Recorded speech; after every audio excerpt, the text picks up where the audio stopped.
We welcome you to Pete Antamarino Stadium in Monroeville, Pennsylvania, as the Gateway Gators host the North Allegheny Tigers in a WPIAL interclassification matchup. Adam Gusky, Vince Russo on the call for you this evening. And Vince, as we take a look at this game, the Gators are 0-1 on the season. North Allegheny is 1-0. For North Allegheny last week, it was a tight victory on the road at Woodland Hills. Conversely, for Gateway, they traveled the long road up to State College, and it was a tough loss for them a week ago. But let's first look back a season ago when Gateway took on North Allegheny up in Wexford, a game that was delayed 2 times by lightning, once before the game and once again at halftime. Yeah, a game that felt like a marathon because of those 2 delays. The Gators really weren't able to put much together in that contest. They had some flashes offensively, but much like I know we're going to talk about with last week's contest, it was early in the season. There were a lot of instances of sort of shooting themselves in the foot, self-inflicted wounds. There was a muffed punt return that led to a red zone possession for North Allegheny that they converted into points quickly. And there were some other special teams blunders that, you often forget about all 3 phases of the games oftentimes until there's a big mistake made on special teams. Then you see just how important that phase of the game is.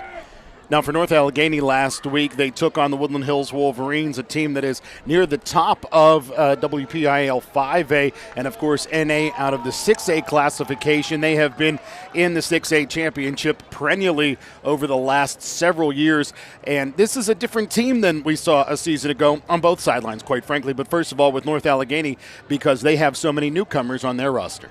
Yeah, only 9 returning starters total between the 2 sides of the ball, offense, defense. They got a really great performance out of their running back, Luke Rohan. 107 yards on 22 carries, a couple touchdowns, including the game winner late against Woodland Hills last week. So we'll see if North Allegheny tries to establish the run, although they do have a returner behind center.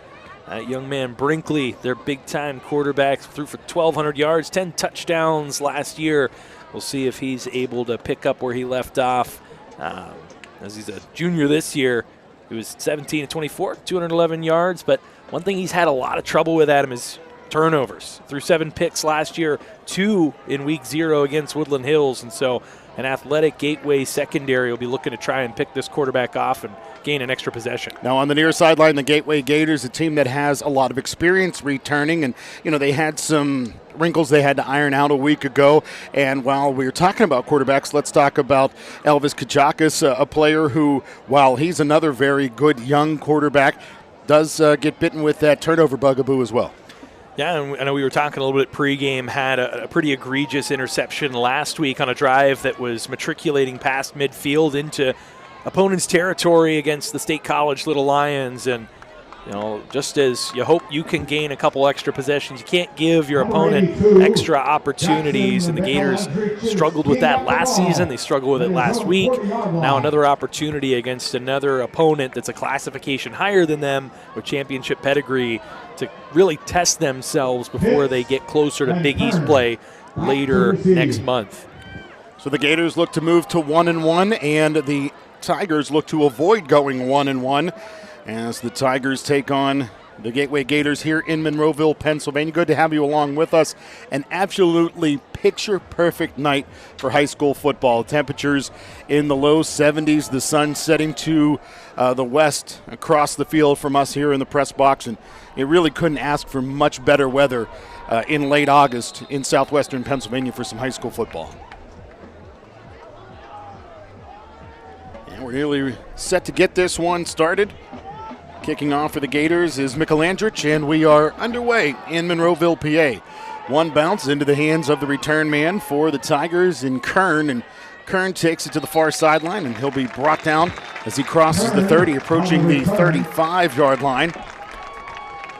Tackle made by Ian Woods for the Gators. First and 10. Yeah, nice little breeze rolling through. You talk about that weather. We're so used to, in week 0, week 1, seeing a lot of cramping and a lot of issues. You see temps usually in the 80s. Not tonight. It's a beautiful, breezy evening. You talked about last week against State College. Gators were able to avoid a whole lot of cramping, and you hope that guys can stay upright here tonight. So the Tigers start out under center to begin this game, and they'll handed to the man coming from left to right, and Corey Pitts, as Pitts takes it to the far sideline. Drags a tackler out across the 35-yard line as he's brought down at the 38. Quick little sweep play there. The Tigers just trying to throw more bodies at that right side than the Gators could handle, but they were up for the task in that one and able to bring down Pitts relatively easy there after an arm tackle in the backfield. Limited the gain to 4. Brady Brinkley, the junior, sets up in the shotgun this time on second down.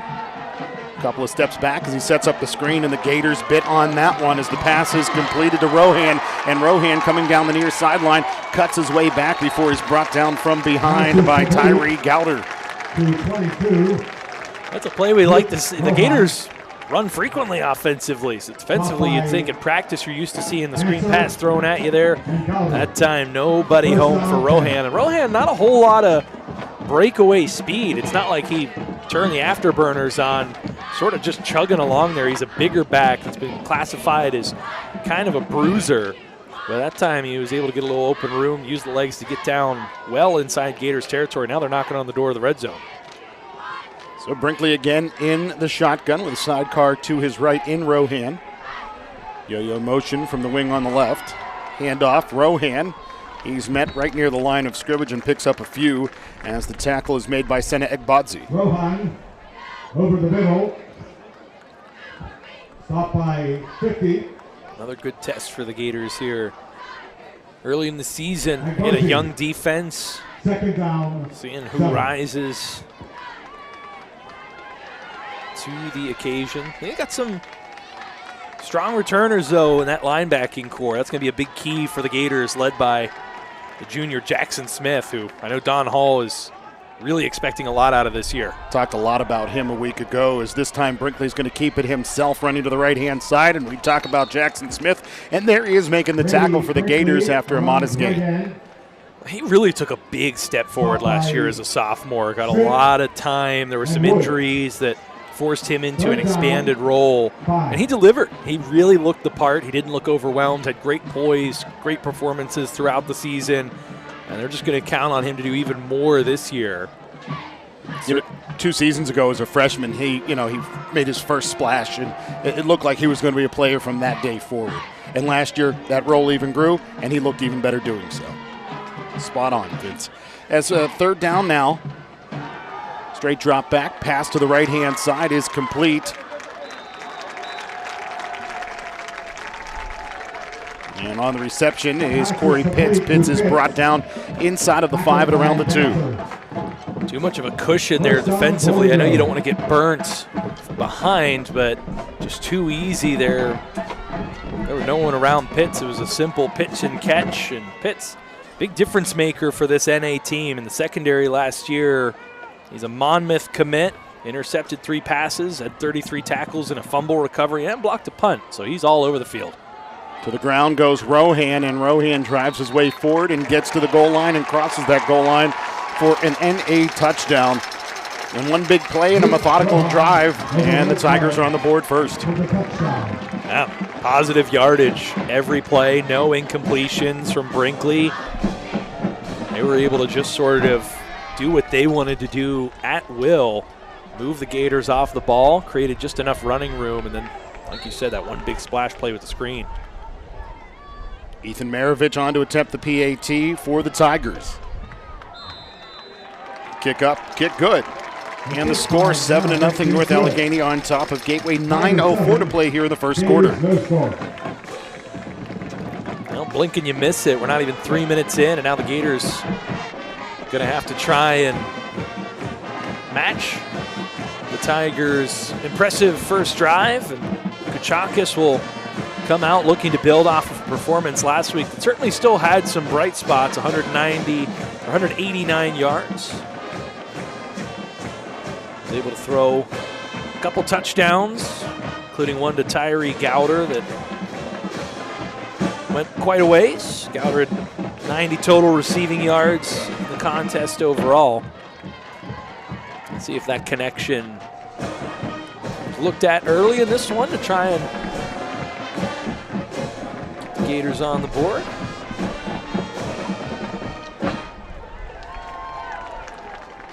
So Ethan Maravich will kick off after splitting the uprights on the PAT.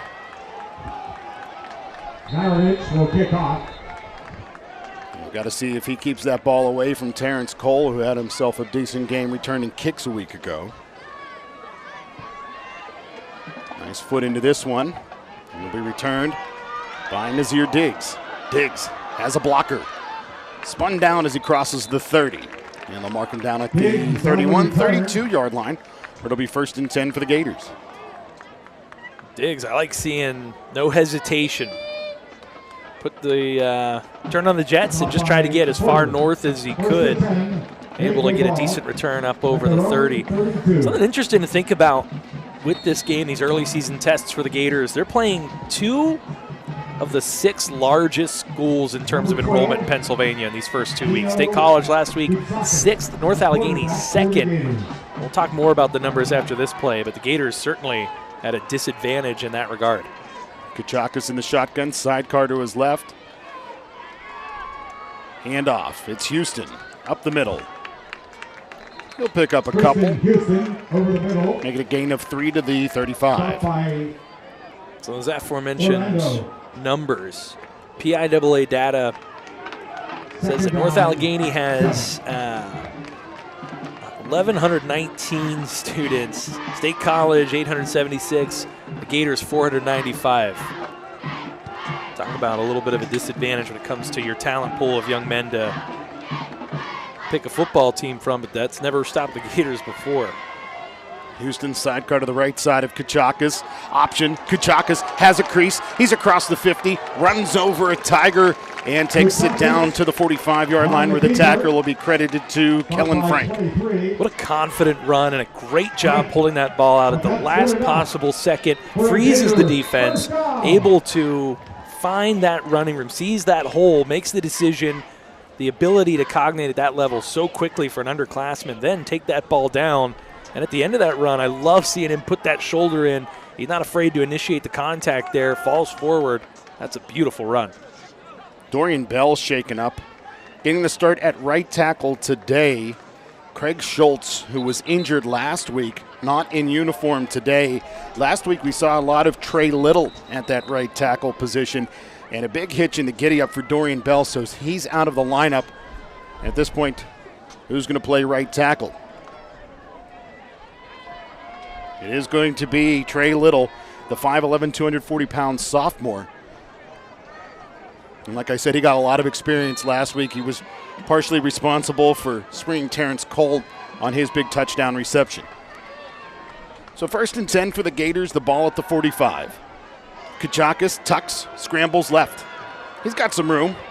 Lowers his shoulder as he bounces off of a Tiger there and wins the battle as Corey Pitts gets knocked down to the turf, and Kachakas is out of bounds after a gain of a half a dozen. Man, I love the intensity from Kachakas early and the decision-making.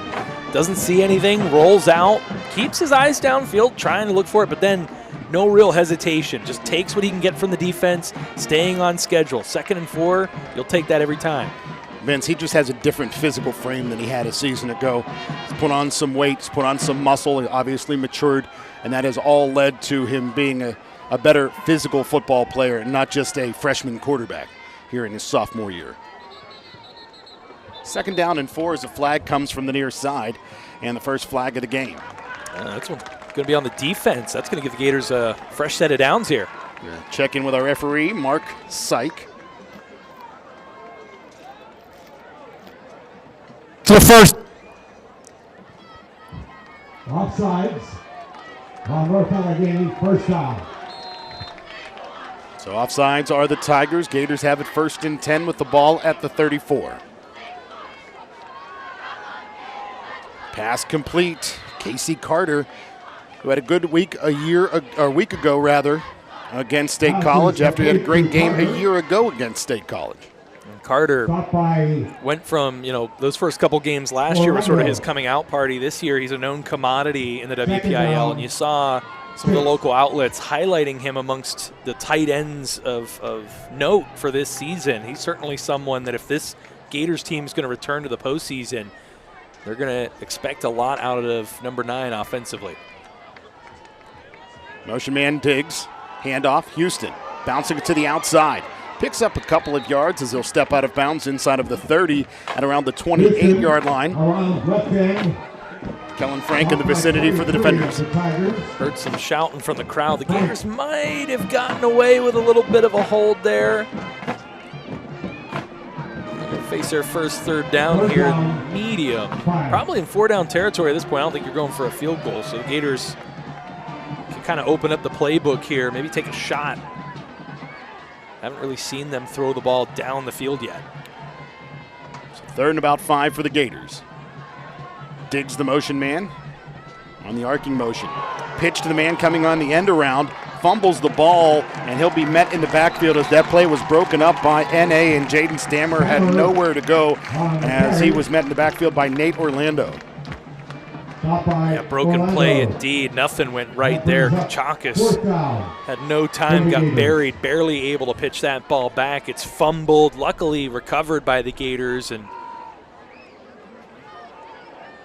looks like they're going to punt it. I was wondering what they would do because you're on the right side of the field, and maybe you don't feel terrible about giving the ball back to them. It still is at the 40, and 15 yards is a big ask on 4th down. Yeah, and it would have been more like 16 because it's, plus 15 at this point as the Jackson Smith gets this punt away and takes a really nice bounce for the Gators to the near boundary and will bounce out of bounds at the 10-yard line. So nice job by Jackson Smith to push the Tigers back to the 10 where it'll be 1st and 10 for North Allegheny. Yeah, we talked about him earlier in the game being noticeable on the defensive side of the ball and all the great work that he's done last season, now carrying into last week and this season. But that was an impressive punt, the way he was able to put some angle on that, angle it away from the returner, and then gets the nice spin on it at the end that leads to at least an extra 10 or so yards, and a long field now for the Tigers. Didn't stop them the last time. See if the Gators are able to adjust defensively, because it was a nice balance of run and pass for the Tigers on the way to the end zone. Brinkley's in the shotgun. He's going to keep it himself as he runs to the right, and he's got a big crease over there on that right-hand side where he'll be wrapped and brought down by Houston, but not before a gain of 11 to the 21. Stop by 11 of the Gators. Just seems early in this game like the Gators are a step behind defensively. That sort of reading where that ball is going to go on the option. That time a keeper for Brinkley, who talked about his arms, or his arm strength and prowess throwing the ball early in the broadcast, but looked pretty good there, pulling it down and running with it. Flag comes in from the near sideline, and it'll be breaching the neutral zone by Gateway. Interesting that both the procedural penalties early in this one are defensive penalties. I feel like normally you see guys getting a little jumpy offensively the first couple weeks of the season, but it's the big fellas down on the defensive side of the ball.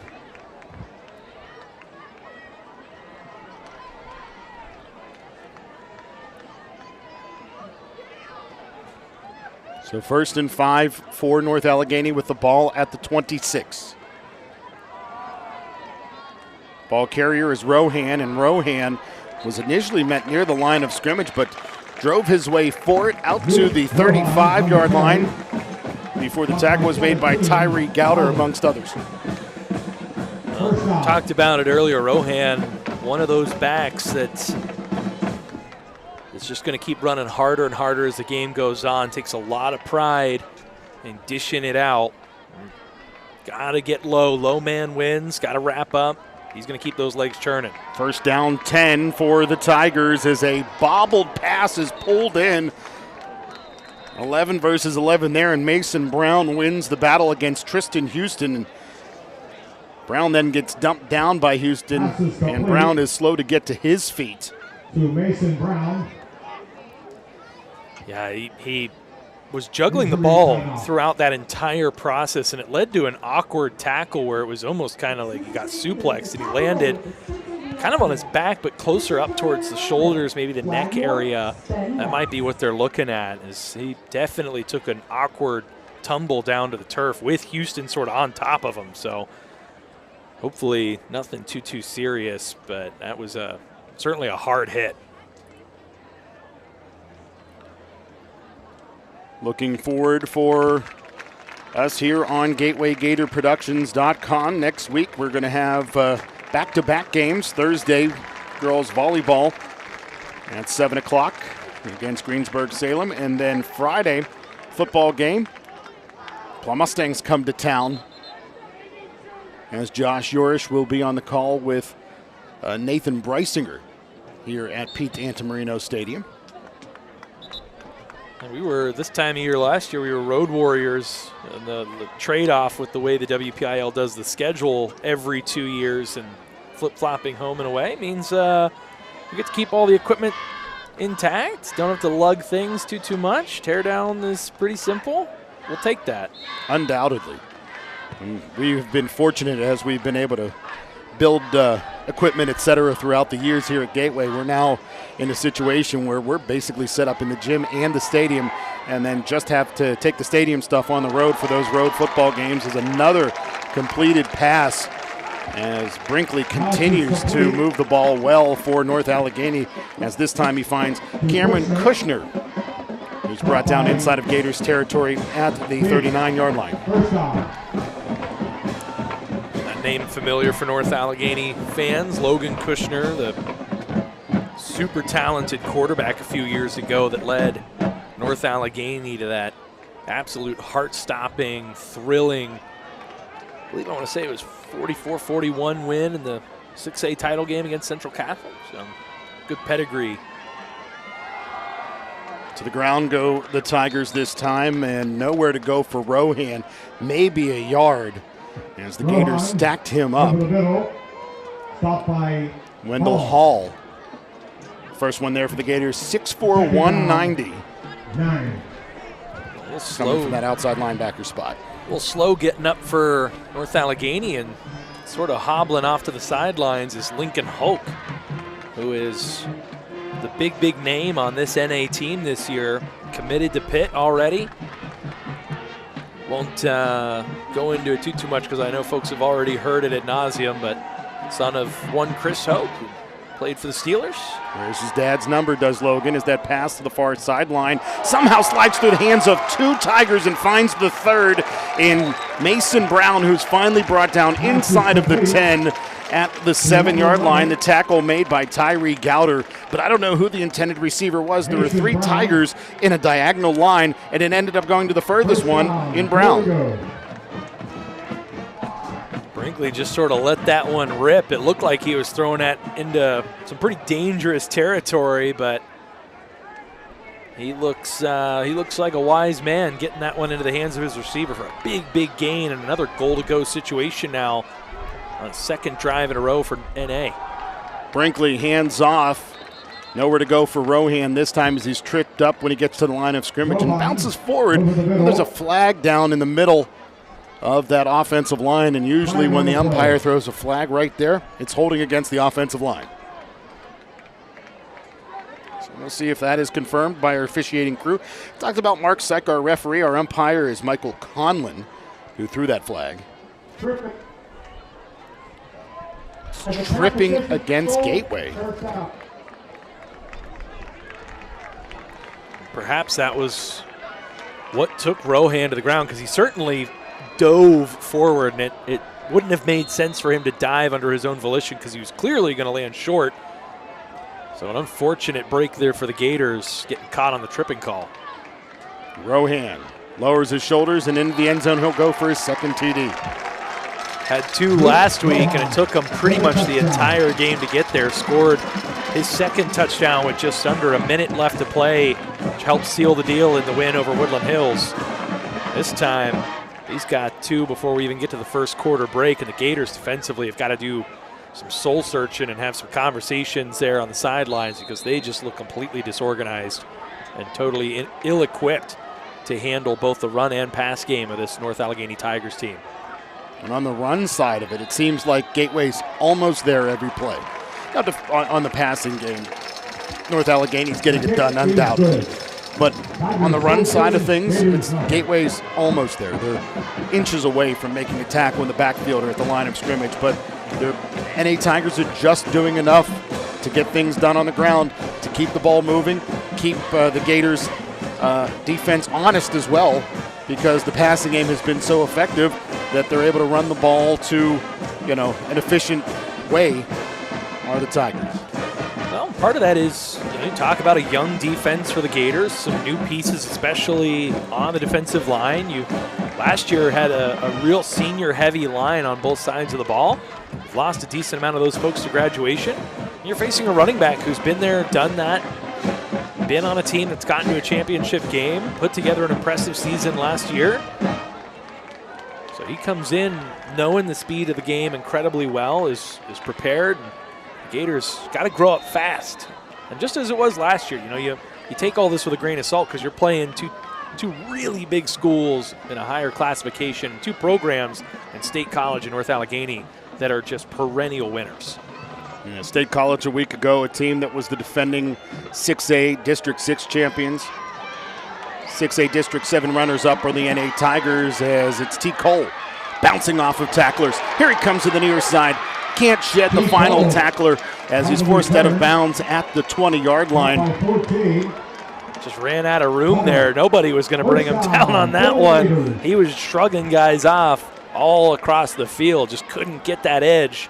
If he did, boy, oh boy, he would have had some real room to work with. But a good job forcing him out of bounds and limiting the damage. And decent field position to start for the Gators. Not quite as good as the last time. They were able to move the ball incrementally a little bit and just sort of ran out of steam. Had a play blow up on 3rd and 5. Let's see if they can get past that and try and get this one to pay dirt. Ball ends up being spotted at the 21, where it's 1st and 10 for Gateway in the latter stages of the first quarter. You're also in that spot where you want to try and keep this offense on the field, allow your defense to get a little bit of rest. Gators setting up the screen, and the pass is in and out of the hands of Tristan Houston and is intercepted by Declan Flaherty. And how fortuitous for Flaherty, the 6'1", 255-pound defensive lineman, to get that INT. Take another look here. Our crew getting a great replay, and that one just bounces off the hands of Houston. He's going to be kicking himself on the sidelines. 1 and done on the drive, and that ball, the nose of it, sort of right at the 20, looking at the red zone again. And an incredibly tough break and a big ask now for the Gators defense to try and find a way to try to get a turnover or force a field goal attempt, anything other than trying to allow another 6 points and potentially seeing this game start to get a little out of hand here before the end of the first quarter. Brinkley hands off. Rohan nowhere to go. A couple of Gators in the backfield, including Wendell Hall. Also in there, Kanan Bandy. Bandy 6'3", 280 pounds, headed to Bucknell. Now he's been, the exception on a young defense. He's been a stalwart there on the defensive line. Been calling his name for a number of years now, and certainly made a big play there. They're going to need a little bit more of that. And good to see them force Rohan backwards a little bit on that one. Maybe now after a couple drives, starting to come around, settle in a little bit. We talked about it. They were just a few seconds behind on the last few drives. This time the pressure applied to Brinkley, and he is met in the backfield. Houston and Hall both there to get the sack. And for the Gators, this is exactly what you needed. Come out, get 2 really strong plays in a row. Now you have 3rd and a country mile. Not quite in field goal range. So you've got, if you can hold down the fort here, you got a chance to try and maybe get out of this unscathed.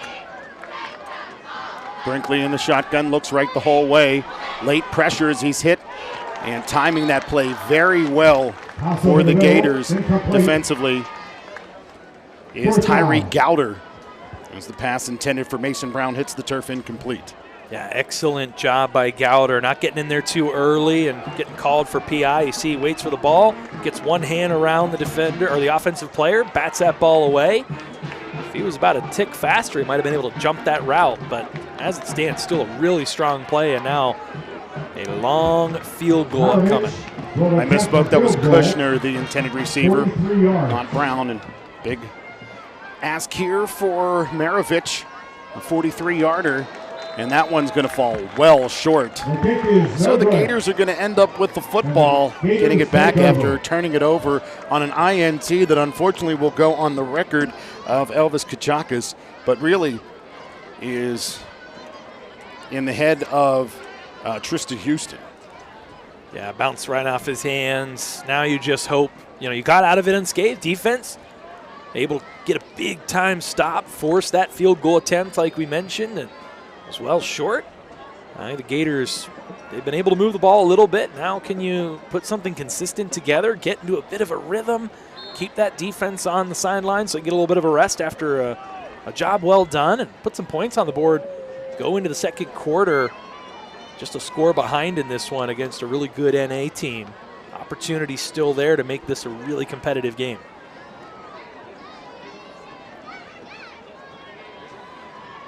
Ball's placed at the 20 after the missed field goal as Kachakis will step under center with a lone setback in Houston. I heard a whistle and a flag came in, delay of game against the Gators.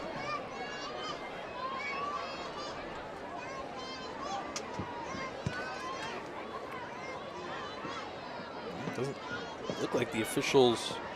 I think the referee. No flag on the chain. The referee made a mistake on setting the play clock, and that's why it didn't set properly, and we saw the flag come in from Amanda Conlon.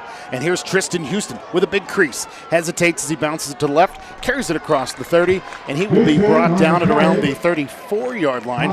Tackle made by Eli Janowiak. You see here on the replay, good initial burst, recognizing the hole, and then a good cut here. Following his blockers, good vision by the tailback Houston. Sets the Gators up. One more play in this quarter potentially, and a chance to get this ball out toward midfield. Clap and a hard count by Kachakis. Got him. And he brings Urschler into the neutral zone. Number 8, 5-yard penalty, first down.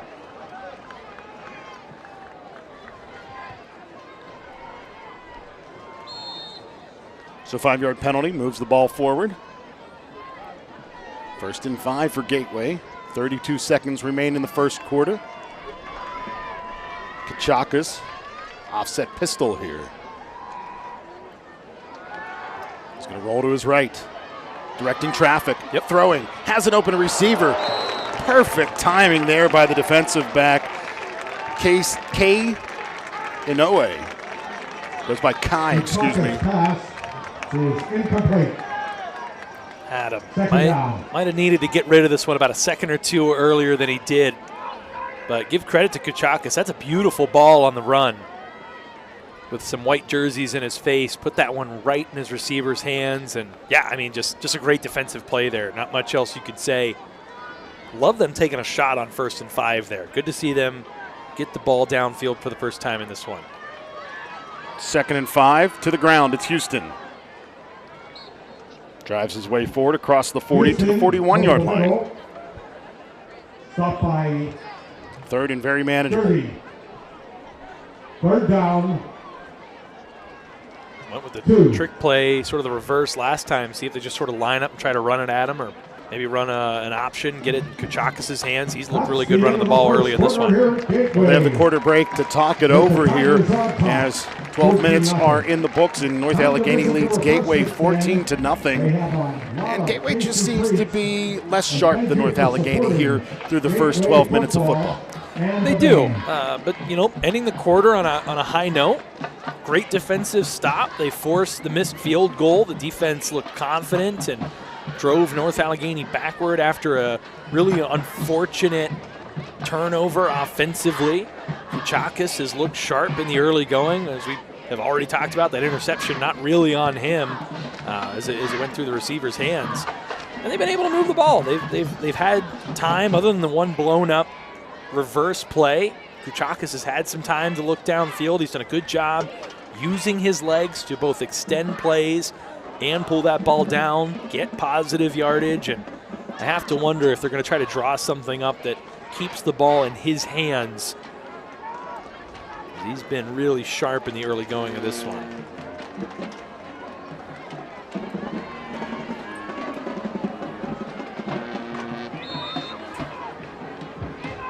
So it's third and a very manageable 2 here for Gateway with the ball at the 41. Kachaka's hands off Houston, and he is met in the backfield and now loses the football on his way down to the turf, and it's going to be NA football. And that is a big mistake by Houston, his second in as many drives. Well, it seems like that ball has been slippery for both teams down there. We saw the receiver sort of juggle the ball and get tackled awkwardly. We've seen it pop out of Houston's hands both now on the pass and the run. Ball security. That's one of the first things they teach you when you're in one of those positions. Can't be holding it like a loaf of bread. Gotta wrap that ball up. And now it's bitten the Gators twice here, and both times giving North Allegheny the ball last time right at the nose of the 20. This time it's at the nose of the 30. See if the Gators defense can rise to the challenge again here. And that was a situation there for Tristan Houston where, live to fight another day. Cover that ball, go down to the turf. Instead, he held it out trying to make something out of nothing. Ends up turning it over. And to the ground go the Tigers as the quarterback Brady Brinkley drives his way to the 25-yard line, where he's brought down by Roberson Louis June. Also in on the stop for the Gators is Wendell Hall. Louis June, another name Gators fans are familiar with. Has got a few years of varsity experience under his belt.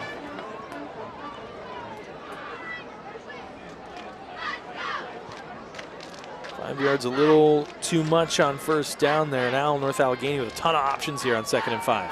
Straight drop back for Brinkley. The Gators sniffed out the screen, and now Brinkley's going to try to run. He's caught from behind by Hall, but still picks up a couple. Hall, the senior, has been all over the field here early in this one, and that time able to do just enough to stick with that play. You see him, he gets held there. Able to get away from the jersey being tugged there. And able to make that stop and force a big 3rd down here. And that offensive lineman, Aiden Urschler, son of Gary Urschler, who played at the University of Pittsburgh about 25 years ago.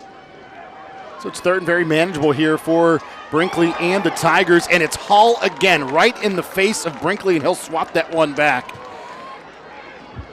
The Gators can find a way to get back in this game. Hall going to be given a lot of credit and a potential game ball. He is just all over the field. We've called his name, feels like every play defensively at this point. Really having a strong performance in this one. And looks like no field goal attempt after how short that last one was. They're going to go for it. 4th and 3 for the Tigers. Brinkley trying to draw the Gators off sides, but Gateway holds true, at least with 10 on the play clock here. Brinkley, now he's going to take the snap. Looks to the left. Has an open receiver in Brown, and Brown catches that one and steps out of bounds. Tackle made by Mackay Burns-Diggs. That was a good play design. We'll take another look here. You'll see the receiver just sort of cuts underneath. Good awareness, knowing exactly where they needed to be in relation to the sticks. Able to almost kind of use the other receiver in DB as like a pick play on that without it really officially being a pick, and sprung them open for the 1st down. Handoff goes to Rohan as he goes left and cuts it back right and drives his way inside of the 15 to the 13-yard line. Over left tackle. Before Gateway finally making the stop. 2nd down. Big hole there for Rohan, and then just able to keep those feet churning. That extra little effort dives forward, makes that, instead of a 2nd and sort of longer situation, now a 2nd and medium. And again, North Allegheny has a lot of options on what they can do here at the 13-yard line. Got to be careful, though, passing the ball. Everything gets a lot smaller down here in the red zone. Brinkley in the shotgun, motions a man to the left short side. Handoff, Rohan gets to the line of scrimmage, and he will be dumped down to the turf. The first Gator with hands on him was Candom Bandy, amongst others. Down at the bottom of the pile for Gateway, the big fellow Jaquan Reed, 5'10", 285. Stop by 54. Defense has definitely settled in for the Gators. You're not seeing the big sort of gashes you saw in the first couple drives, North Allegheny's had to kind of really claw for the yardage in this one, and multiple times now presented with third down and short situations. Again, it's probably a 4-down territory for NA. Brinkley looking right, throwing right, and somehow hanging on to that football for the NA Tigers is Ben Kern. Kern was hit up in the air by Tyreek Gowder. So Gowder will be credited with the tackle, but still it'll be first and goal for the Tigers. Well, Brinkley didn't do his receiver any favors, putting the receiver in a really vulnerable position, throwing that ball high. Having played receiver in high school, you always tense up a little bit whenever you've got your arms extended up above your head because your entire torso is open to just take a helmet right between the chest. Handoff goes to Rohan. He'll lower his shoulders, get inside of the 1-yard line where it'll be second and very manageable goal from the 1. Stop by Spencer.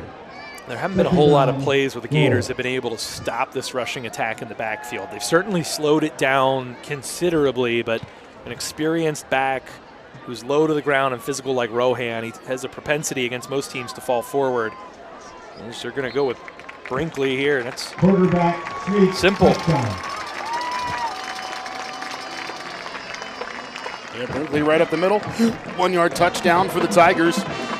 And NA steps out on top 20-0 with the PAT on the way. Got right behind the big fella, Hoke, your blue chip D1 recruit. Let him lead the way. Follow him to pay dirt. NA a hard team to stop inside the 1. Snap goes awry, and that brings the timing off. The hold was down by Gavin Us, but that was late. And that leads to a kick that wasn't pretty by any stretch of the imagination by Maravich. So it's 20-0, NA on top of Gateway with 8:12 to play, second quarter.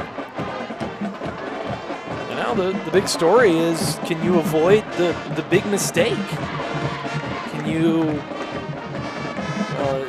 not even getting points at this point, can you just take care of the ball? That's 2 drives in a row that North Allegheny started with the ball in Gateway territory, once at the 20, once at the 30, and honestly, to have only given up 6 points between those 2 drives is fortunate. Now the Gators, what can they do to try and claw their way back into this one?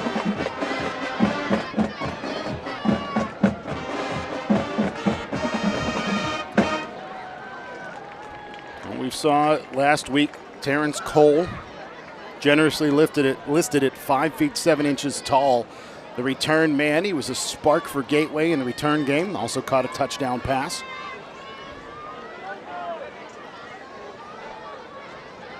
So let's see if he gets the ball here and can bring any magic to it. He's flanked by Nazir Diggs to his left.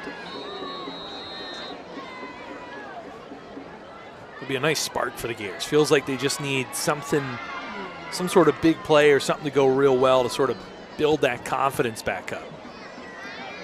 This one will carry to that far sideline and will bounce out of bounds and will lead to Gateway with very nice field position. First down, Gators. If you're NA, you almost kind of are okay with it instead of giving it to number 2. How well he did last week, and then that first return, not able to be tackled, had to be forced out of bounds. See Steve Adams down there, chatting it up, coaching up the young man, Tristan Houston. Houston, tough go of it here early in this one with a ball off the hands leading to an interception, then the fumble on the last possession. Biggest thing is it's a long season. This is a non-conference game. There's a lot of important games coming up, and that's your starting tailback, at least for the time being. So you try to keep that confidence in the young guys. See if Julian Dancier, what he can do with the little opportunity here after the 2 turnovers. Timeout taken by Gateway head coach Don Hall. Timeout, Gators. And Hall is hot. Not at all happy. And a week ago, we saw Dancier come in in mop-up duty for the Gateway offense and ran the ball pretty well. So, you put Dancier in there after getting some varsity reps a week ago at the tailback spot. And this may be a good spot for him to, get his feet wet with the first teams out there.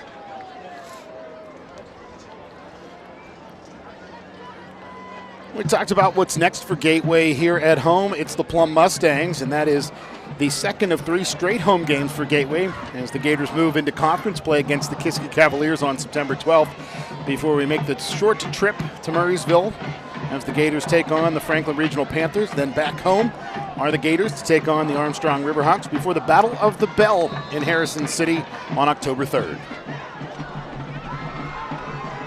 No real long road trips this year. Pass complete to Carter as Kachakas finds his tight end for a gain of just 4. Stop by 1. Been able to hit on a few of those. Maybe that's the key to kind of getting things rolling here, is that short to intermediate passing game, timing routes, just trying to stay one step ahead quickly of the defense. That time, Kachakas got out of his hands before the tight end turn. Carter was ready for it, made the catch. Kachakas, shotgun. He's going to keep it himself, pulling it out of the belly of Dancier. He'll cross the 40 as he runs through Tigers again. And boy, he is a different player this year with running the football. Just so much stronger. Stop by 57. I couldn't agree more, Adam. You can see last year just physically looked like a freshman, looked like a JV player playing up at varsity, and that's not meant to be derogatory in any sense. Kachakas had some real moments where he shined last year, but this year looks very much the part of a starting quarterback here in 5A. Yeah, he ran through a Tiger. He drug Declan Flaherty with him, the 6'1", 255-pound junior D lineman. Kachakas looking good running the football. As the Gators go to the ground here and nowhere to go for Julian Dancier. First Tiger there, Grant Gertie, 6'1", 245 junior as well. Stop by 3. Between the tackles, been really tough sledding for the Gators in this one. Nate Orlando also involved in that stop for NA, as it's now 2nd and 11 for the Gators. Clock winding towards 6.5 minutes to play here in the second frame. Kachakas has all day. Scrambles right now. Has a receiver. Jump ball situation. And Wendell Hall can't pull it in. That ball hung up there long enough for Kai Inoue to get back there and break it up. Kachakas pass. That one just through the hands of Hall. Got to come down with that one. It would have flipped the field for the Gators and given them some of the momentum they need to potentially get back into this one. Still live to fight another day, but penalty to boot. Yeah, an eligible man downfield against Gateway, but it's declined by the Tigers. They'll take the play and bring up 3rd down and 11. As the field position is in the Tigers' favor.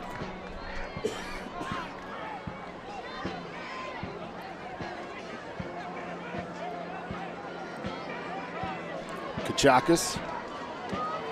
Sidecar behind him to the left. Dancier. Play clock winding down to 7. Kachakas takes the snap. Scrambles left. Loses his footing. The ball came loose, but not before Kachakas was down. Well, 3rd down has been a nightmare for the Gators in this one. Every time that they've been presented with a 3rd down, they've gone backward, let alone not getting the 1st down. Unfortunate that time. Kachakas, and boy, this is a sight you don't want to see. This is eerily similar to what we saw last year at Kiski. Kachakas at that time sliding, rolled up his ankle, was out for several weeks. This time just sort of fell under his own volition again. Another non-contact injury. And hopped all the way to the sideline, tossed his helmet off. He knows something's wrong as Jackson Smith gets the punt away. And it'll be returned by the Tigers' Frank. Frank finds a crease, runs left. Jackson Smith gets there to make the stop as there's flags down back behind the play. I think there was a vicious block by the Tigers that's going to cost them the majority of this return. Yeah, but regardless, the focus for us as Gators fans is on Elvis Kachakis. And he's right down on the bench in front of us, getting tended to by the training staff. We'll see if we can keep a good eye on what's going on down there. But yeah, blindside block, which, back when both of us played football, different eras, but that was just, a heads-up play and what we called ear-holing someone. And now that's, luckily, looking out, for the improved safety of players, can't do that anymore, and that's going to be called every single time.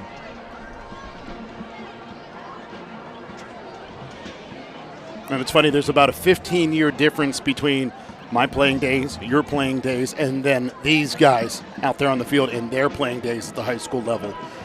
And, how the game has evolved for the safety of the players. And I can't say that it's a bad thing by any stretch of the imagination, especially in ear-holing situations like that, blows to the head.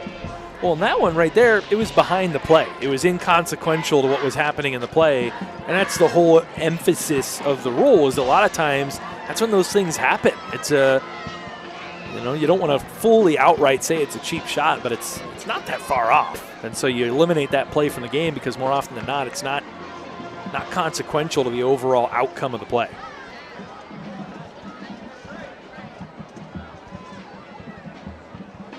Ball's getting sorted out here after the penalty, and it will be a North Allegheny ball finally brought out onto the field for 1st and 10 for the Tigers from their own 35 after the penalty assessed from the 50. Brinkley, he's going to keep it himself, running left. Slip past one Gator. Still on his feet as he takes it inside of Gateway territory and is brought down at around the 46-yard line by Ian Woods. But he absolutely shook Sena Ekbadzi to break free that far side. He's able to cut his way back in before finally being brought down, like I said, at around that 47-yard line ultimately by Ian Woods. I wonder if they'll try and keep this on the ground to try and milk this clock, get a few more points before halftime and really put this one out of reach. Power pistol this time as Rohan takes the carry, running to the left side. Ekbadzi in there. Also on the stuff for Gateway, Roberson, Louise June, the 2A linemen. Eerily reminiscent of last year's game where you see these sort of sparks from the Gators and what can be and what you hope will be as this season goes on, but just more consistency from North Allegheny, just more execution. They're the ones falling forward on 3rd and short while the Gators have been getting pushed back every single time. And it's those little moments in the game. And there might not be a ton that separates these two teams, but it's how you show up in those big moments. Again, it's Rohan running to the left, and he is brought down in the backfield. Dylan Graham looked like he was the one there for the Gators as the flag is down. Jackson Smith and Graham both involved in that stop for Gateway. Maybe a hold up at the top of the screen there on number 8 for North Allegheny, Owen Bullshit. Definitely on the Tigers. Holding on the Tigers. So Owen Urschler, the guilty culprit on that one. And they've been nabbed a few times for grabbing. We've actually seen a few that have gotten missed as well. If you're a team that wants to move the ball, run the ball like that, that's something you got to clean up pretty quickly. So those holding calls kill you. Look at it now. 2nd and long. 2nd and more than 20 as that pass to the far sideline goes awry. There's a flag down in the backfield. Don Hall's going to decline this one. So I think it's an illegal shift against North Allegheny.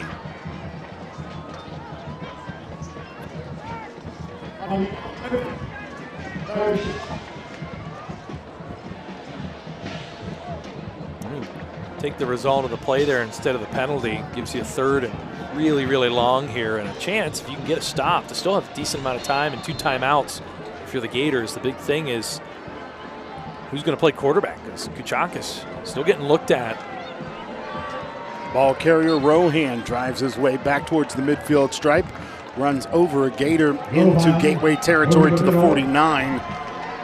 But the stop made there, and it's 4th and 12, and the punt unit will come on for the North Allegheny Tigers. And there you see Elvis Kachakis getting that ankle tape. Looks like he's getting his shoes spatted to add some additional support. And hopefully for Gators fans, he can return to the lineup, as this one will take a couple of bounces, and the senior Terrence Cole will back out of there and allow NA to down it. A beautiful punt for North Allegheny's Ethan Maravich, the senior. And the Gators have the long field to go. Maravich has struggled kicking the ball, but that was an excellent punt. And it doesn't look like Kachakis making his way back out into the huddle. Yeah, I thought he got his shoe spatted. He actually ended up getting taped over his sock. So who will play quarterback for Gateway? Now, last season in these situations, we saw a decent amount of Jackson Smith and a little bit of some other quarterbacks, some guys with some experience. Last week for Gateway, we saw Mason Mitchell, the freshman, get some play in the latter stages of the football game, and that's who's in there right now, the 5'10", 165-pound freshman.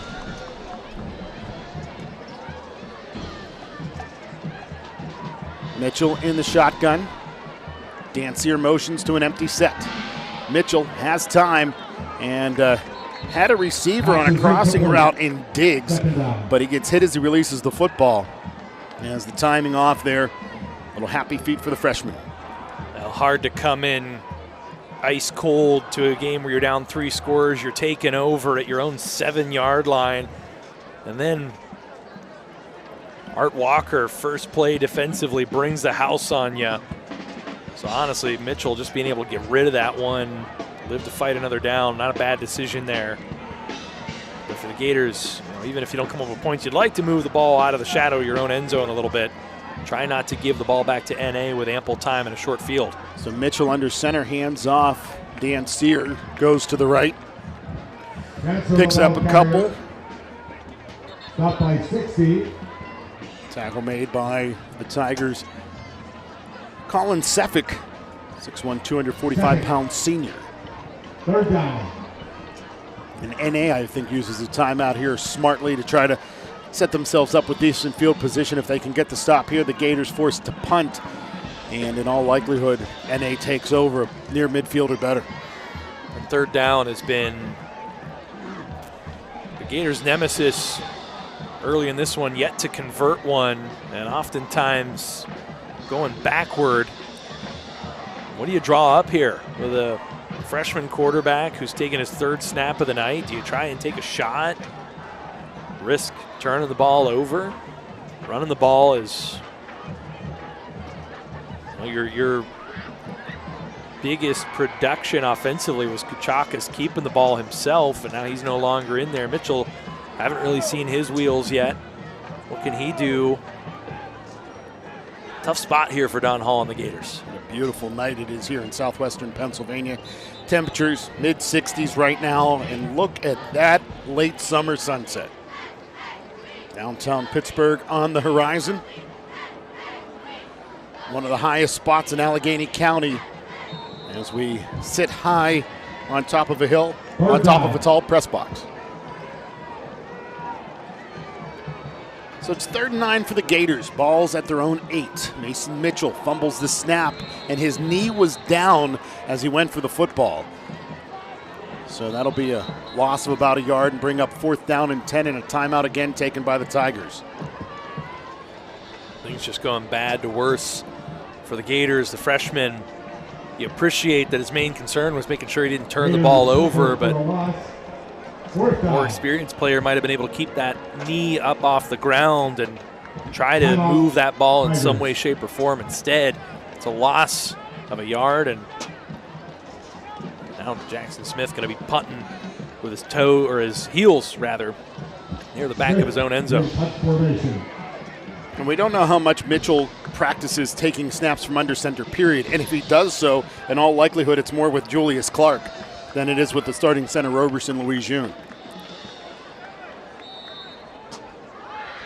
So it's 4th and 10 for the Gators. Jackson Smith, as you said, the punter for the Gators, stands at the top of the G. Gets the punt away on one step, backs up the return man. It slides through the return man's hands. The ball is loose. Can the Gators get it? They do. It's going to be Gateway football at the 47-yard line. How about that mistake by Kellen Frank?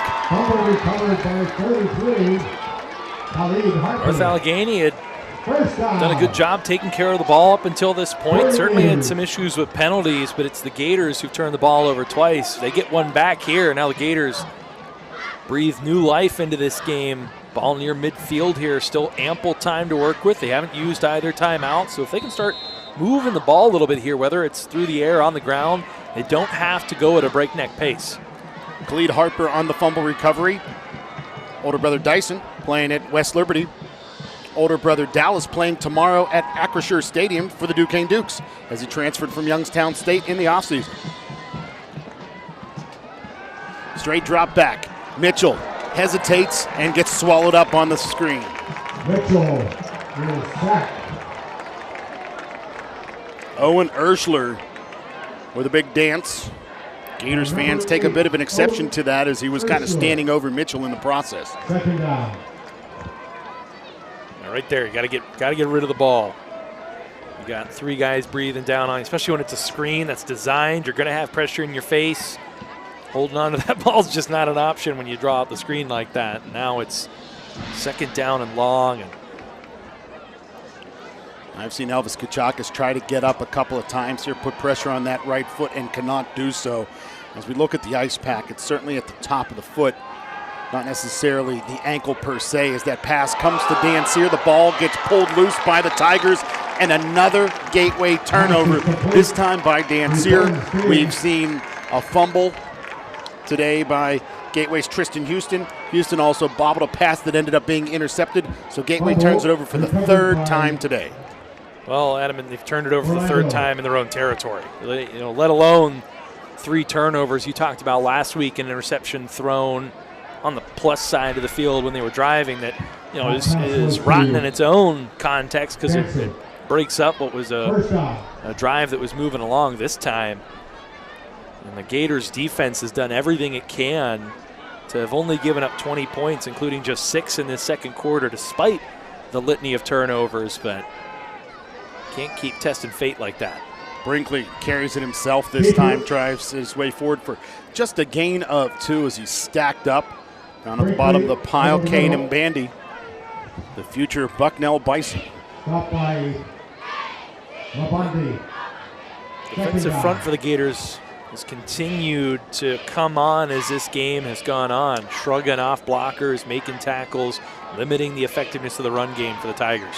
Brinkley straight drop back, has a man open, and nice closing speed there by Ian Woods. And Woods did 2 things well there. He closed well, and he read the eyes of the receiver, got that hand up, and broke up the pass on the way into the intended receiver. Yeah, I don't know that he even really ever got his head around, which, to your point exactly, Adam, was able to just at the last moment there, saw those eyes get real big, stuck his hand right into the hands of the receiver, didn't make contact, and got that one out of the hands of the explosive Corey Pitts, which is a big win for the Gators, who now are able to force the 3rd and long. 3rd down 9 for the Tigers. 1:15 to play here in the 2nd frame. Brinkley, all kinds of time. He's going to tuck and run. He's got room running to the right-hand side. Looking for the sideline as he will step out of bounds unscathed. Closing for the Gators was Nazir Diggs. That's so frustrating if you're the Gators. There was no one open. You've taken care of everyone on the defensive side of the ball except for the quarterback. And they're way too much running room. Too easy for Brinkley, who's able to not only move the chains, but get out of bounds as well. Save that last time out for the Tigers. Keeps that in Art Walker's back pocket. Now they can continue to take their time here with the ball inside the red zone. It's still a full 1:06 left. Brinkley looks left the whole way, throws to the left-hand side, finds Rohan, the back out of the backfield. He runs through 2 tacklers and over another into the end zone for a North Allegheny touchdown as Ian Woods took the brunt of the contact at the 1 and couldn't make the stop. coverage has been just so soft for the Gators. There's no one around Rohan at all. Jackson Smith tries to get into the play, but by the time he gets over there, it's too little, too late, and Rohan, he's always going to win those battles. We've seen it all night. He's fallen forward 10 out of 10 times, and that time no different. You talk about the secondary having issues with coverage. I'll get more to that as Brinkley's in the shotgun on the two-point conversion attempt. He'll pitch it off, has a wide open receiver over here on the near side right, Mason Brown, who slides down making the catch for the two-pointer, and NA steps out on top 28-0. And that gives me an opportunity to talk more about that defensive coverage. And when we look at that Gateway secondary, Carlos Diggs, a D1 player to his own right, headed to Maine, not in uniform tonight. I saw him with a sling on his left arm as he stands near the midfield stripe. S.J. Moorfield, another wide receiver defensive back. He's been injured throughout the early part of the season. He's not in uniform today. And, not just in the secondary, the injury bugaboo has hurt the Gators in other parts as well, as Craig Schultz, who was a two-way starter, right tackle, and on the defensive line. He's out of the lineup. And then his replacement in the starting lineup this week, Dorian Bell, came out early. Now, on the offensive side of the ball, Trayshawn Little, he had so much experience last week that, it's not a big hindrance to have him in there on the lineup on the offensive side.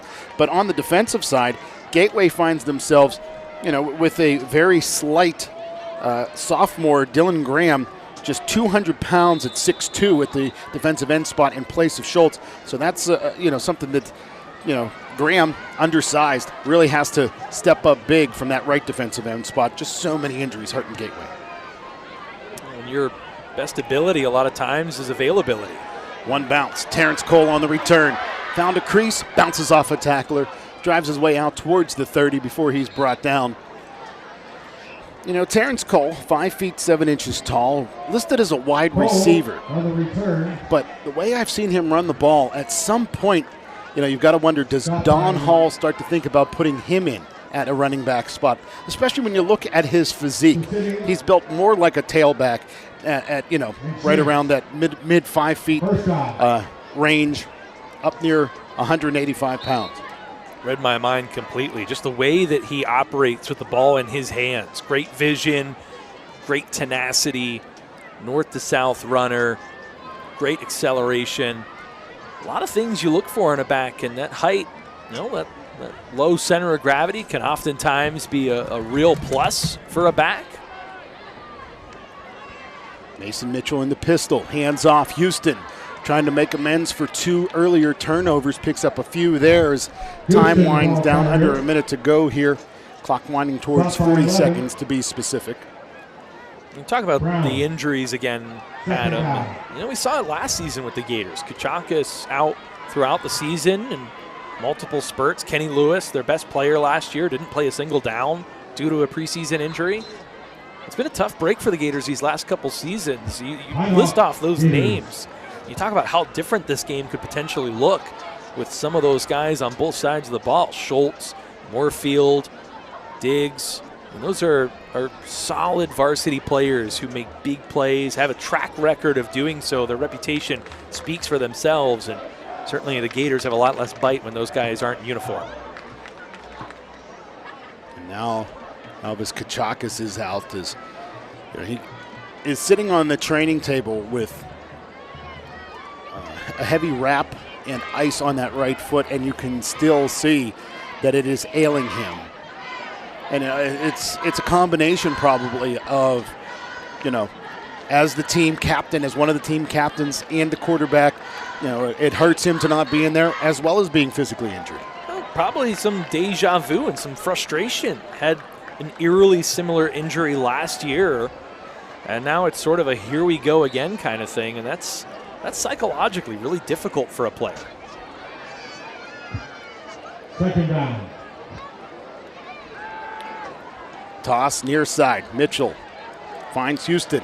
Houston trying to toss off a tackler to no avail as Kayanoe makes the stop. Houston. At this point, just try and lick your wounds, get into the locker room, kind of take inventory of who's there and what this second half is going to look like. But total domination by the Tigers in this first half. You know, at first it looked like Gateway just had some things to sharpen up, especially on the defensive side. You know, we saw the Gators with an ability to start to stop the run, and they did that. But the passing game was so crisp, and on the offensive side, Gateway cannot continue to turn the football over. And they're turning the football over in their own territory, setting up the Tigers with great field position to compound the issue. It's hard to say it more plainly than that. I mean, football is it's a complex game, but in some ways it's a really simple game. Take care of the football, limit your mistakes, make the other team beat you based on talent. And the Gators, not only have they seen the talent that North Allegheny has, even for a young team, they have given them extra possessions and extra opportunities to extend this lead, which the Tigers have. And honestly, they've had opportunities to make this lead even greater than what it is. The defense deserves certainly some flowers for the Gators in the way that they played in that second quarter, but they just weren't able to keep points off the board with the litany of opportunities North Allegheny had because of those turnovers. Well, we invite you to enjoy the bands here at halftime. The Roman Legion-esque huge North Allegheny Tiger marching band is taking the field now. We'll see the Gateway Gator marching band after the Tigers, so enjoy that. We'll be back with the second half. From my broadcast partner Vince Russo and our entire crew, I'm Adam Gusky. Talk to you again in the third quarter here on GatewayGatorProductions.com.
The North Allegheny High School Tiger Marching Band hopes you've enjoyed their 2025 program, Anthems on Parade.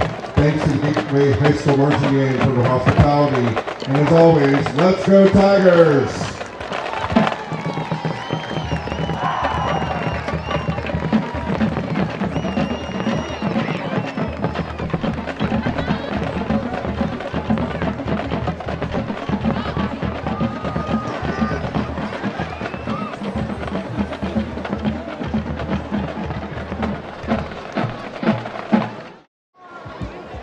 Good evening, ladies and gentlemen. Please join me in welcoming to the field the 2025 Gateway High School Marching Band. The band is proud to present our competition show titled FIOE, featuring the music of Radiohead and Pink Floyd. Tonight, the Gateway Marching Band will perform movements 1 and 2 of their production. And now, the Gateway Music Department is proud to present Drum Major Ben Sproul and the Gateway High School Marching Band.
The Gateway Band is directed by Mr. Robin Mosley. Getting set for half number 2 here at Pete Antamarino Stadium in Monroeville, Pennsylvania on an absolutely beautiful night. Half moon in the sky, clear skies, temperatures in the mid-60s. We had just a magnificent sunset to the west. And as our focus shifts to the field, Vince, it's a 28-0 score, North Allegheny over the Gateway Gators. Boy, the Tigers really laid it on the Gators, and Gators, they really got to sharpen their pencil at halftime because they've got to get some offense rolling, and the defense, especially in the secondary, has got to get some things rolling. Secondary certainly struggled. Brad Brinkley had a pretty easy time moving the ball around the field, incorporating different receivers, even hitting the halfback Rohan a couple times out of the backfield, including that last touchdown where it was just sort of an innocuous dump-off pass into the flats, and there was no one home for the Gators. He just sort of rumbled his way to the end zone before anyone kind of made contact with him at the goal line. And inversely, offensively, Adam, just got to hold on to the ball. I mean, it's really that simple. This game would not be nearly as lopsided if the Gators hadn't turned the ball over 3 times in the first half. A couple fumbles and interception. They got one back, but then they weren't able to make anything happen with it after they had recovered a muff punt by the Tigers around midfield. And part of that is Kachakis not being in the game and having a freshman get thrown in super cold. He's had halftime to sort of talk with coaches now. And we'll see if that leads to sort of any momentum or movement, but been tough sledding overall for the Gators. It'll be Gators ball to begin this second half. As the Gators kicked off to begin the game, it'll be Ethan Maravich, the 5'11 senior kicker, getting things started for the Tigers. Second half underway here in Monroeville. Bouncing kick scooped up. Terrence Cole runs to the far side, finds a crease as he cuts it back to the inside as there's a flag down back behind the play. Calls out across the 40, but a good chunk of this looks like it may be coming back. Ball on the return, flag on the play. It's been really a story not only this season but last season for the Gators as well, is when fortuitous things happen for the Gators, the inability to sort of get out of their own way. Penalties, mistakes, lack of execution. This time no different. Really strong return by Cole up over the 40-yard line. You're initially looking at an opportunity to be 8 yards from midfield and a chance to move the ball into scoring territory. Now it's right on your own 20. So the Gators going to go with Jackson Smith at QB. Now we saw some of this 2 seasons ago when Smith was a freshman, not a lot last year. As Jackson Smith will start off the second half with a pass to the near side left. Nazir Diggs with the catch, but it's a loss of 4 on the play. And North Allegheny's ready for that. The Gators ran this play a number of times right before the half. Quick dump out into the flats. And Tigers very well prepared for it. Smith a couple seasons ago looked pretty good when he had a chance to get behind center. Certainly another athlete for the Gators who's comfortable running with the ball as well, so a dual threat quarterback. Smith, sophomore reserve QB, steps up into the pocket where he'll be wrapped and brought down. Tigers coming from both sides. The first one coming from the right side is Owen Urschler, the outside linebacker, 6'2 senior. And he and Lincoln Hoke getting around the Gateway offensive line quickly, just overwhelming them, sort of running right past them. It just feels like the Gators haven't matched the intensity of North Allegheny tonight, and that's been a really big difference in this game. Talked about Hoke earlier, headed to the University of Pittsburgh. At 6'2", may see him on the inside of the offensive line or along that defensive front as Jackson Smith throws the ball to the near side. He's pressured. There was a Gator in kind of the vicinity. It was tossed to Nazir Diggs over here on this near side, but I think Smith was just trying to get rid of it, and the flag will come in late, and I don't think there's going to be much protest from the sidelines, because it would be very generous to say Diggs was nearby. Well, and I think it doesn't pass the sniff test. You could tell that Jackson was just sort of trying to get rid of that one to avoid taking a safety. And now it all depends. This call will be interesting. Standing in the end zone at that point.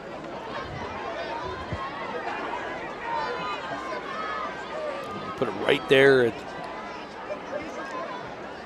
like even inside the 1 yard line. So Smith, who had to punt one from the top of the G in Gators, now stands with his heels at the end line. Fourth down.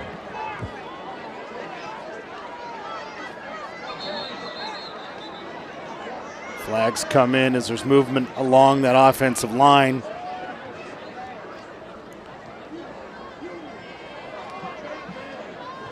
Might be a discussion. The defensive line was shifting. Were they shifting in a way that would have enticed the offensive lineman to move? And they did. They call that on the Tigers. That'll push the ball forward 5 yards for Gateway. Make things a little bit more comfortable for the punter, Jackson Smith. Smith, who started this half at QB. If you're just joining us, Elvis Kuchakis went out with a foot injury in the first half and has not returned. Is this a low, wobbly punt that'll be caught on a hop? And a nice return for Corey Pitts, as Pitts will slide through tackles and finally forced to the boundary inside of the 10, where it'll be first and goal for the Tigers.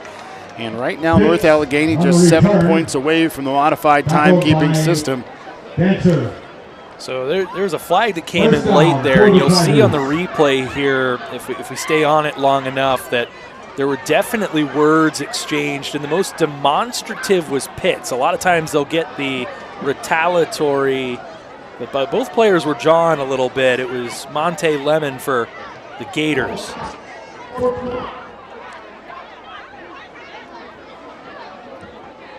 So it's going to go against North Allegheny and back them up. Now, they were both talking, but Pitts was the one that had hands in the face and was demonstrably more upset.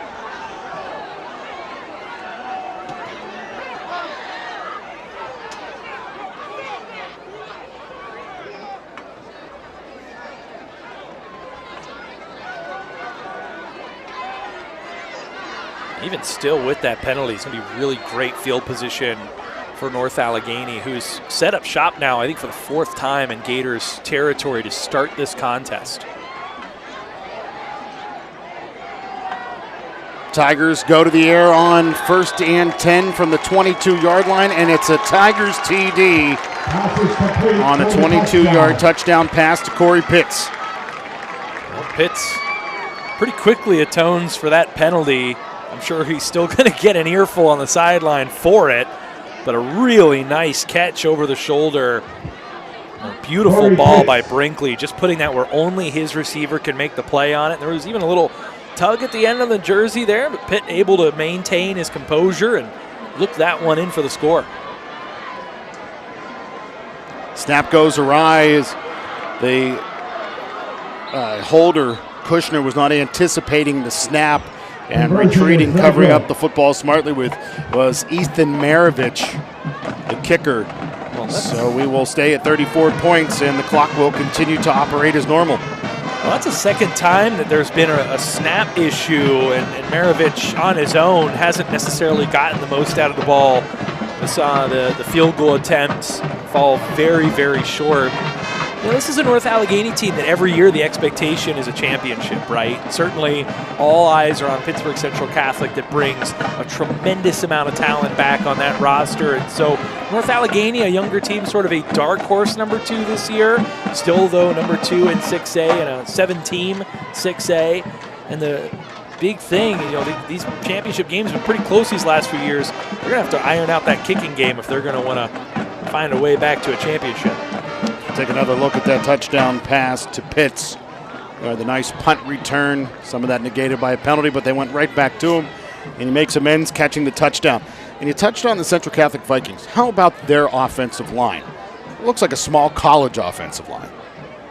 I don't know if you saw them in the Post-Gazette, but it was just remarkable to see the size of those guys. They averaged something like 6'5", 290. They are going to be moving people off the ball, that's for sure. A lot of hype surrounding that Vikings team this year after winning the championship last year. Couple of bounces, and the ball will be picked up by Terrence Cole. Cole trying to bring it to the near side, but the Tigers are there. Jamison Walsh, amongst others, in on the stop for North Allegheny. Cole, So Gateway currently 84 yards away from their first score of the game. Gators put together 2 touchdowns a week ago on the road at State College.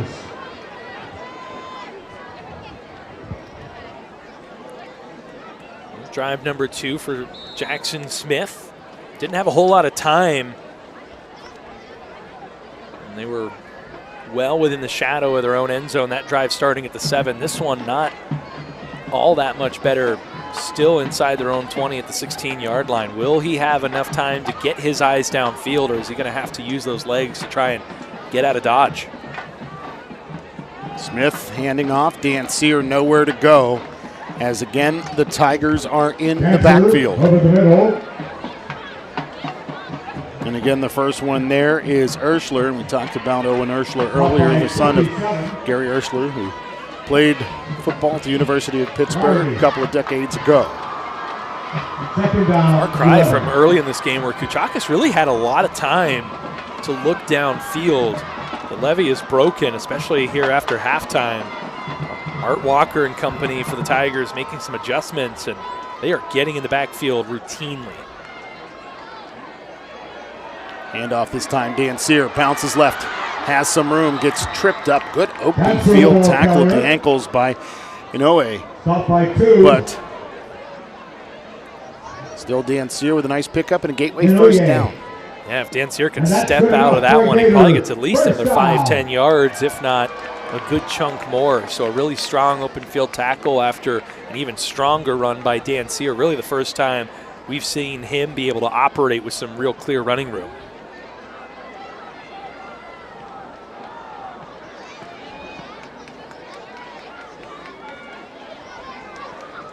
Jackson Smith claps his hands, takes the snap.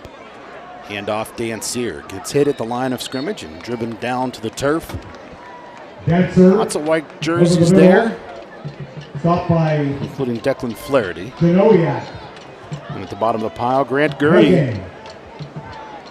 Gurdy listed at 6'1", 245, but from up here, he looks like a bigger body than that. Sure does. They got a few of those in the trenches, do the Tigers, and they have really started to make their presence known as this game is going on.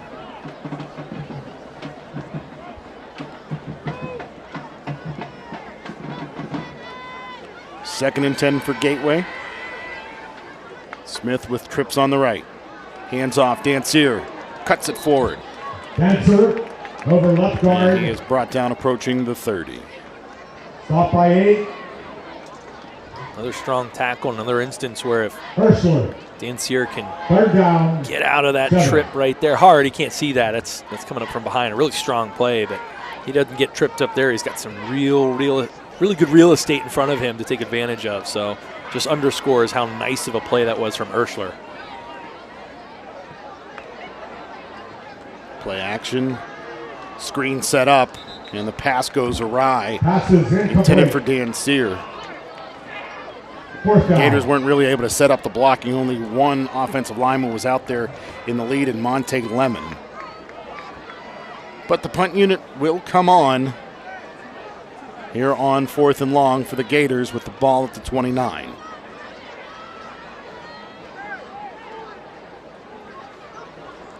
See if they try to keep it away from Corey Pitts after that really strong return. And another low punt by Jackson Smith. As he boots it to the near side, takes a couple of hops in favor of the Gators and bounces out of bounds at the 43. It'll be 1st and 10 for NA.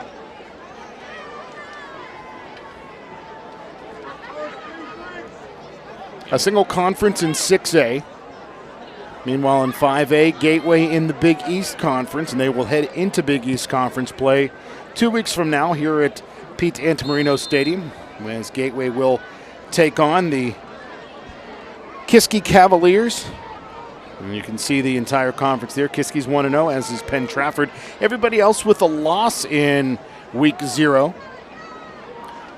Well, we got an update that Woodland Hills is just taking it to Penn Hills right now, so it's looking like they'll get off the schneid and get their first win of the season. But well, that's a Big East Conference last year that didn't win a playoff game, that really did not have its strongest year, and graduated some really key seniors across the conference. So what does it look like this year? All eyes are sort of on Woodland Hills, but who else can challenge? Penn Trafford's always tough. Gateway always has a tremendous group of athletes, many of which we know are not playing tonight. And can the Gators get healthy and contend for the conference title? A lot of question marks. And then Latrobe. They had a really good team last year, made the postseason. What do they bring back this year? Carson Meyer, the QB, he's going to hand off for the second play in a row to Caden Petro, the sophomore. And this time Petro is met in the backfield and brought down. Seneg Bodzi on the tackle. 6-foot senior. Stop by 50. Good job wrapping up and dragging the ball carrier backward. Third down. And he set up a 3rd and long situation here. Trying to get off the field and get that offense back on the field, still looking for those first points.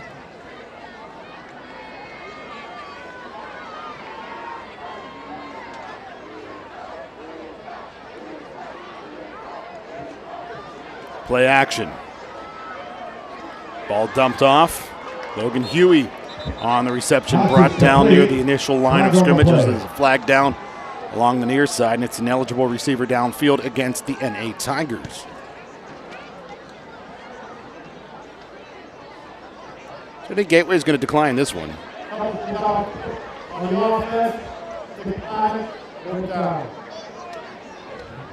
Fourth down, 10.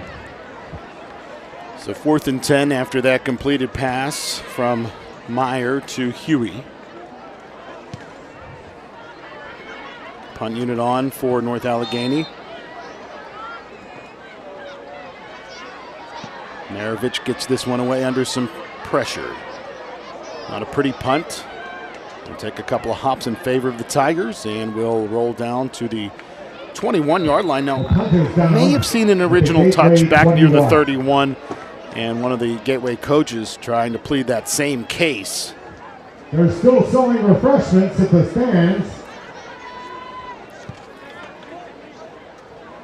We have some pizza left. Does look like that's where they may spot that ball back closer to the 30-yard line, where it'll be 1st and 10 for Gateway, actually at the 31 at the first. What's called an illegal touch.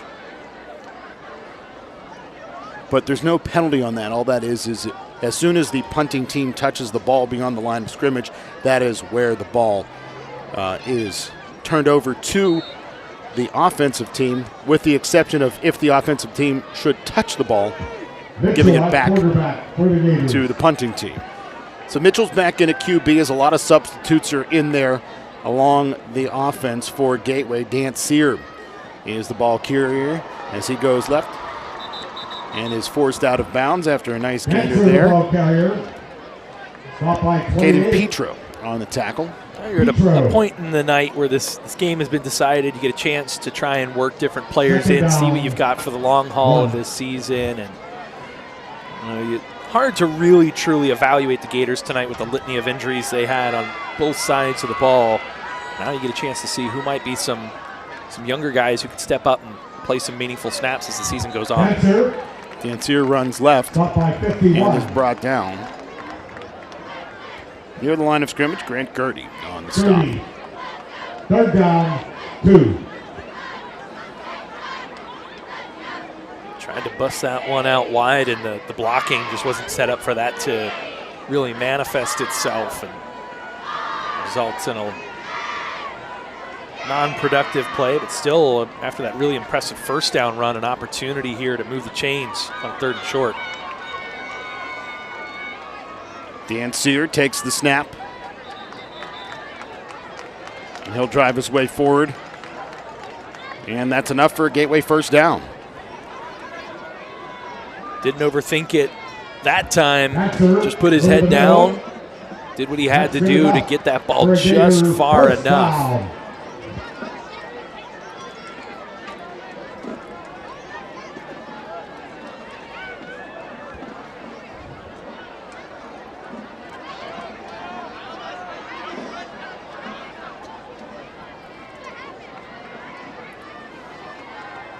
Dancier takes the carry again, tries to bounce it right, slides his way forward, and is brought down a yard deep in the backfield. Dancier carrying the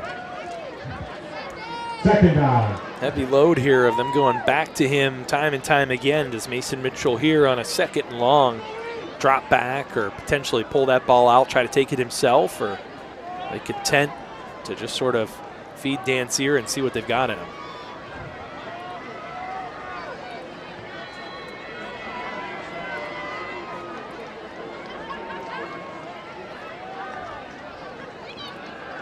Second and 11. Mitchell pass through the hands of a defensive back for the Tigers. Mitchell's pass is incomplete. Third down. Yeah, Brandon Shantz getting hands on that one. I believe that was Shantz in the vicinity as well. Yeah, that was him. And so, yeah, see Shantz come down without the ball, and that's fortuitous for the Gators because that one was right into the hands of the DB.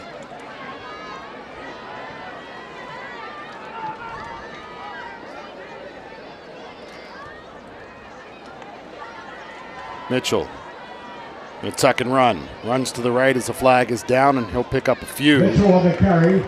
We'll have to check in to see what this flag is.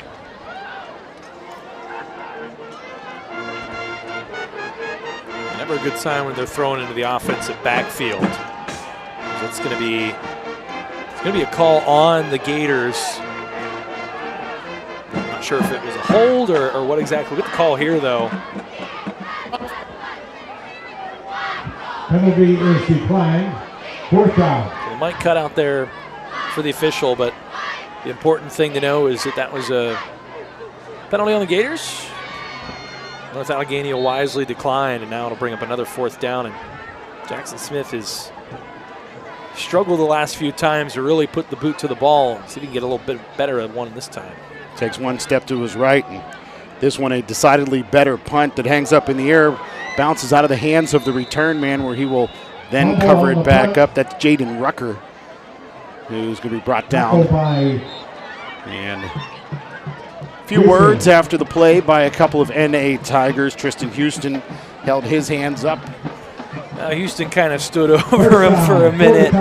A little intimidation there, some gamesmanship, and certainly Rucker took a bit of umbrage to that, let him know that, and the officials wisely ran over, broke that up, told everyone to get over to their sidelines. And so we play on.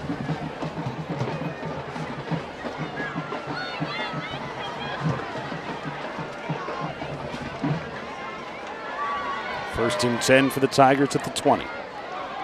To the ground goes NA. Down that far sideline, Anthony Cicini.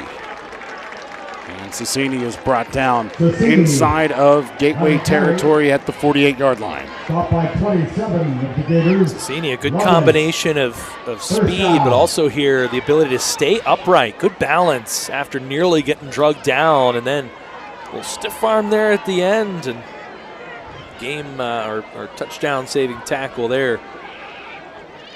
Kellen Lovelace.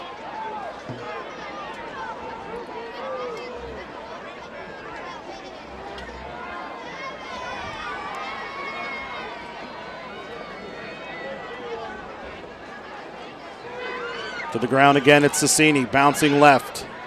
He'll be met after a gain of a few. Initially there for the Gators is Dylan Graham. We talked about Graham in the first half.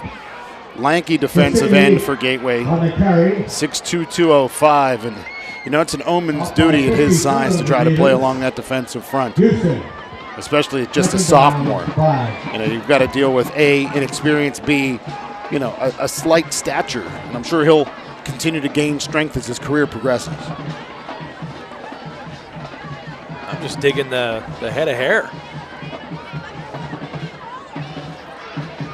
To the ground go the Tigers again, and it is Anthony Cecchini who will pick up a few out to the 40-yard line. And you talked about the hair on Dylan Graham. Well, between you and I don't think we could put together nearly that type of hair. No, I always have appreciation. I'm a little follically challenged. Him having the locks like that, it's a good look. I started that road a little bit later than you, here in my mid-40s, but it has been precipitous as of late.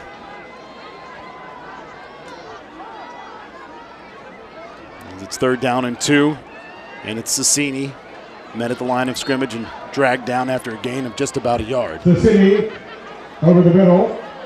But we're doing well in the facial hair category. That's right. That's right. We got that nice full beard. I've been wearing this goatee for the last 30 years. That brings up 4th down. Less than 1.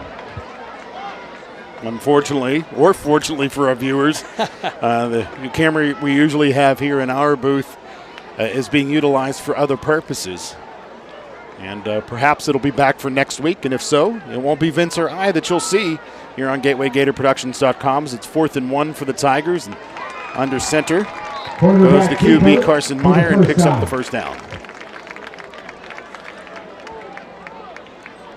Good job by one of the best coaches in WPIAL history, and Art Walker, not overthinking it, just getting his guys lined up, letting that quarterback fall forward. They got a nice little push there. 1st down for the Tigers.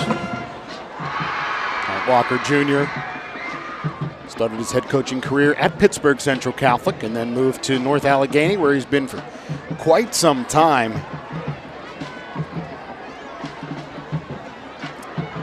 A fun fact, not so fun for the Gators tonight with a win. In the coaching annals of history, Walker tonight with a win would pull ahead of the legendary Pete Antamarino in the all-time wins list.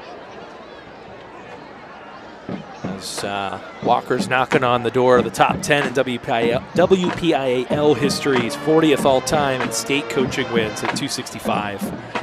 If the Tigers were to run the gamut, win 15 games this year, he'd leapfrog into the top 30. But as it stands, an incredibly impressive career. Let's take another look at the upcoming broadcasts here on GatewayGatorProductions.com. As we talked about, a doubleheader back-to-back nights of some girls volleyball before football here at Plum.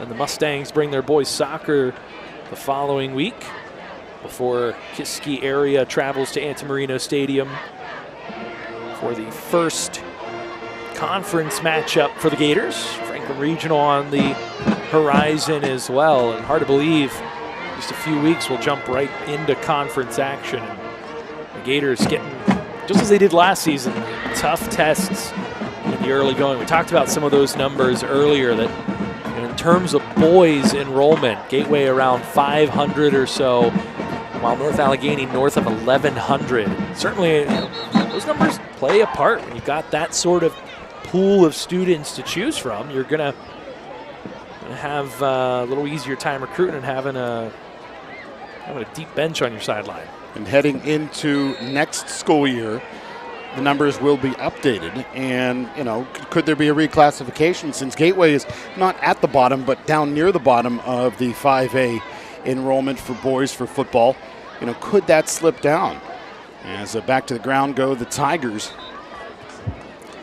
Well, it's interesting how these things ebb and flow over the years based off of different trends. Sometimes it's where people want to move. I think of a place like South Fayette that was a little underdeveloped. And back in the early 2010s when I was a high school football player at Freeport in AA, South Fayette was also AA. Granted, that was just the 1 through 4, but now South Fayette, a bustling 5A program.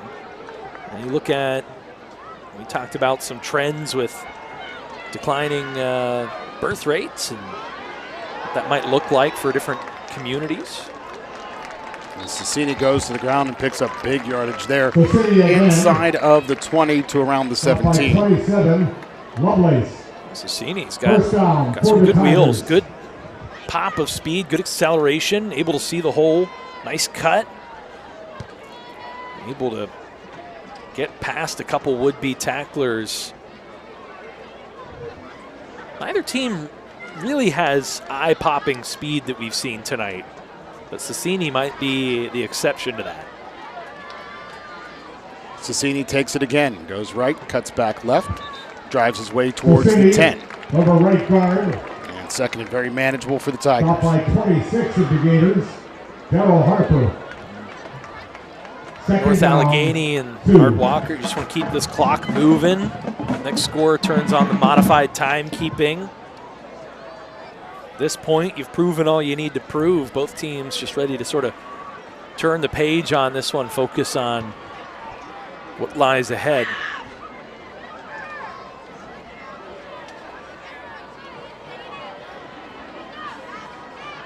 Sassini again running right, finds a crease, spun down inside of the 5 where it'll be first and goal Over right for tackle. North Allegheny as Antonio Fallow Top by makes the stop. 27. Lovelace. Also First down, Lovelace goal on to the go. stop. For Gateway, Killen Lovelace, 5'8" sophomore. Talking about what's next. We talked about the Gators. Got Plum next week coming here. Second of 3 consecutive home games.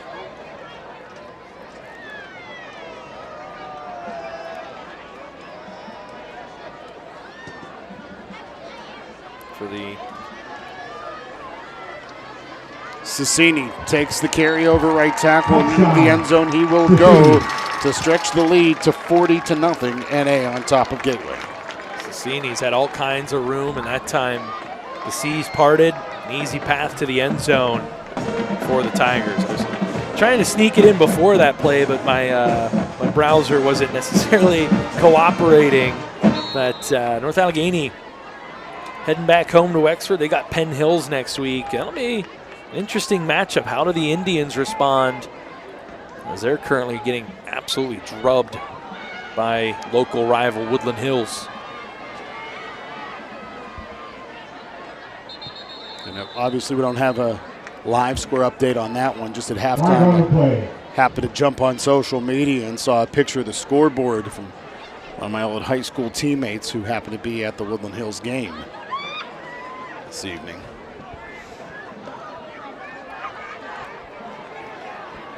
We got a couple. Defense at the distance of the goal, retry.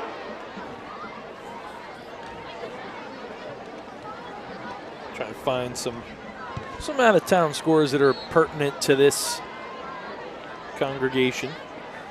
Ethan Maravich to attempt a PAT a little bit closer. And this time the kick is up and good. And Okay, North good. Allegheny stretches their lead to 41-0 over the Gateway Gators. Couple of note just as we do a quick scroll. Peters Township. They've put together quite the program in 5A, Adam, and they're all over McKeesport again, 35-0. And with a big asterisk that talented back Keemon Spell not in the contest tonight. Not sure exactly what happened, but was not in uniform even to start the contest. We got that update from our cameraman at McKeesport local, Dale Breakall.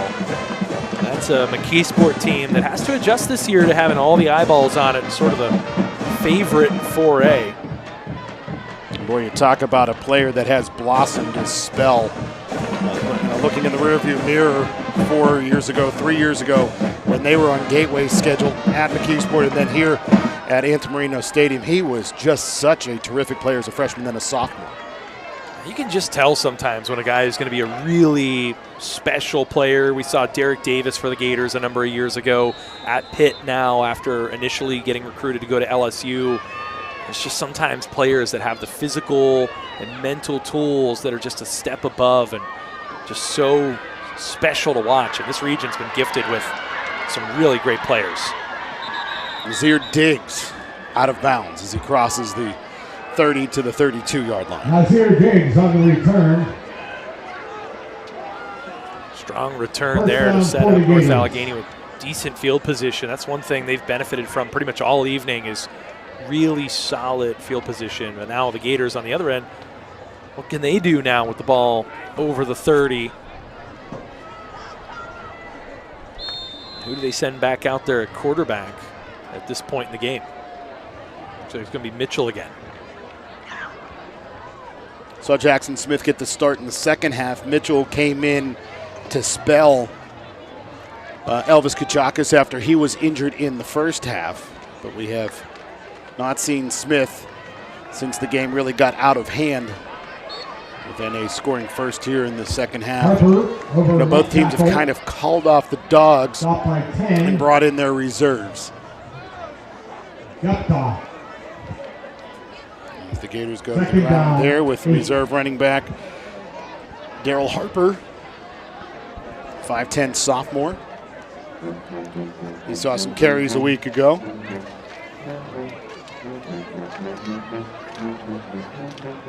Battle of the Bell rival Penn Trafford up 26-6 on Mount Lebanon.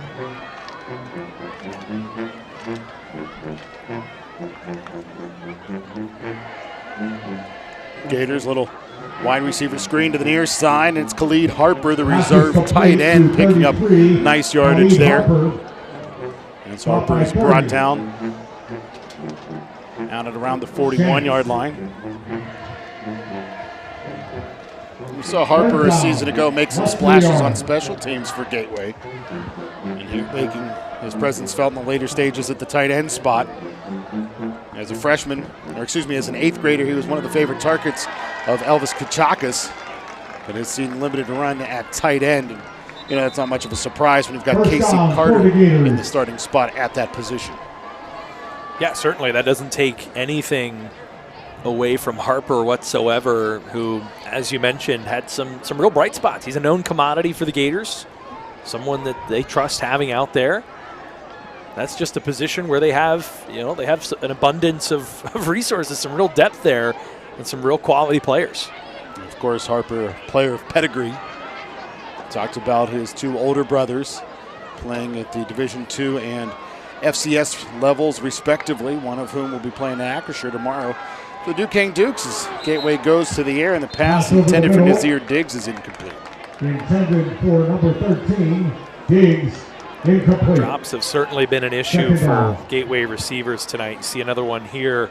Let's take another look at this pass. A little bit wobbly, but still right through the hands. Coming up late there to break that one up for North Allegheny. Bit of a hat tip there to Bishop Lutz, 5'10" sophomore DB. Pass to the left side, complete to Diggs, who gets to the line of scrimmage, but driven back from there. Pass is complete for a short gain. Looking again at the 3rd down.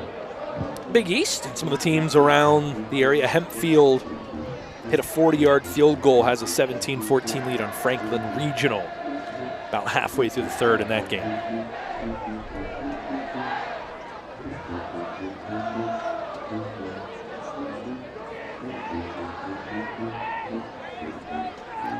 Clock down to 5:33 to play in regulation. As we're in the modified timekeeping system with a 41-0 score. Mitchell's going to keep it himself, running left, cutting back to the left after bringing it inside right for a moment, and he is brought down near the first down marker. He got it by my, kind of had the perfect view on that one from sort of where I'm positioned here, and he able to nudge. As our camera crew also did an equally great job in spotting this angle. As he just gets enough there. Move the chains.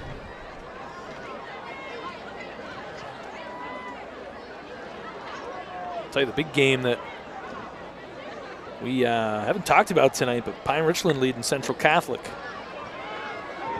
To the ground go the Gateway Gators, and in the backfield to make the stop is Maximus Folks for NA, as Harper has nowhere to go.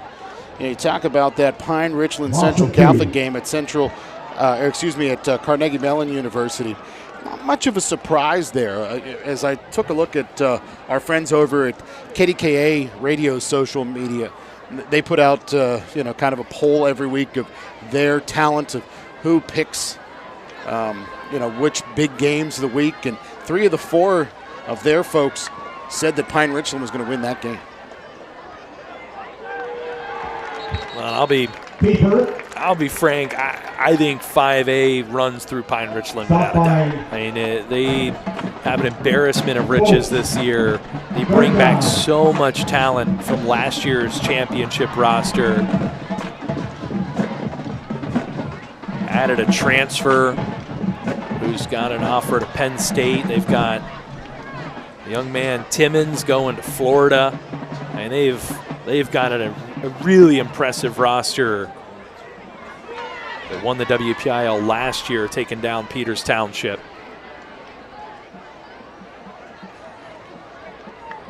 Third and about 15 for the Gators.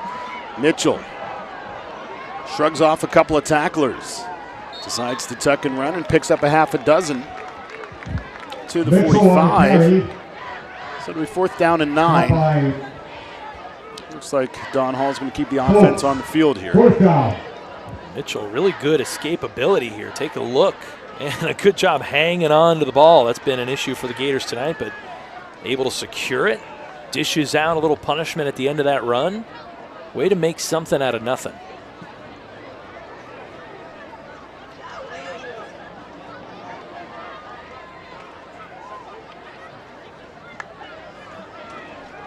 Mitchell going to toss this one deep down this near sideline, and the pass will be broken up. The intended receiver is Julian Woomer, and on the coverage for North Allegheny is Ryan Palmer.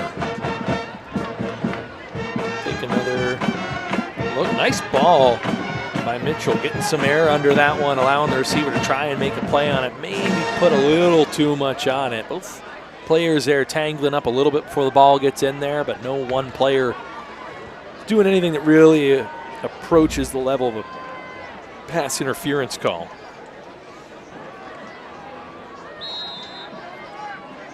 First and 10 now for North Allegheny as they run their reserve unit on. Remaining in a QB.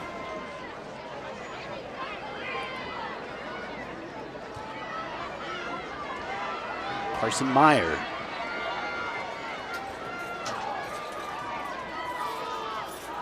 Hands off, right side.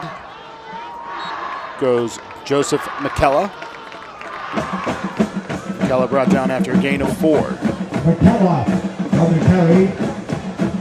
Gain of 5. Second and 5. So you don't want to see, and you wonder, if it may happen is, this kind of game, back-to-back weeks against really talented squads impacting the Gators' confidence. It still strikes me as a team that can be competitive in the Big East, especially if they're able to get healthy over the next week or two heading into conference play. You just hope that they're able to sort of have a short memory. And honestly, Adam, you more hope than anything that Elvis Kuchakis isn't seriously injured beyond the game of football, also for the health of just the young man himself. But the Gators, it feels like the Gators will go as Elvis goes.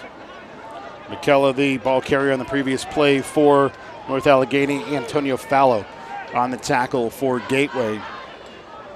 And the Gators next week are going to have an opportunity to try to right the ship against the Plum Mustangs, a team they defeated a season ago on the road in nearby Plumboro, as North Allegheny takes the knee, and that'll be the final play of this football game. North Allegheny defeats Gateway 41-0.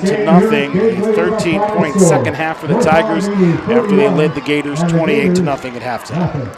Turnovers, the big story for the Gators. 3 big turnovers in the first half. Sloppy on the offensive side of the ball. The defense had some real moments where it shined, but the offense continues to be a real work in progress, and it's all going to hinge on the availability of their starting quarterback, who, Adam, we were so complimentary of in the way that he looked out there from a poise standpoint, from a decision-making standpoint. The one interception, none of the turnovers were on Kuchakis. The interception bobbled out of the hands of Tristan Houston and picked off by a defensive lineman. Just a really tough break. Otherwise, Kuchakis was running the ball incredibly well. And again, a non-contact injury for a second year in a row. Nobody touched him, just sort of was trying to escape pressure, stumbled over himself, and for a second straight year, it's in the foot area. It was an ankle last year. It looked like the foot now, and you just hope it's not anything that keeps him out for an extended period. Well, the Gateway Gators, they see their record fall to 0-2 on the year. Meanwhile, the North Allegheny Tigers, they see their record improve to 2-0 on the season. Next week for Gateway, they stay at home. They will take on the Plum Mustangs in a non-conference matchup. And the Gators, they've got some guys that have got to get healthy as the season progresses, number one. And number two, maybe get a win just to kind of right the ship, get things going in the right direction as they head into conference play at home against Kiski 2 weeks from today. Yeah, getting that first win under the belt against a team that generally you've played incredibly well against. The Gators have certainly had the Mustangs number. Plum not a team that's really on anyone's radar this year.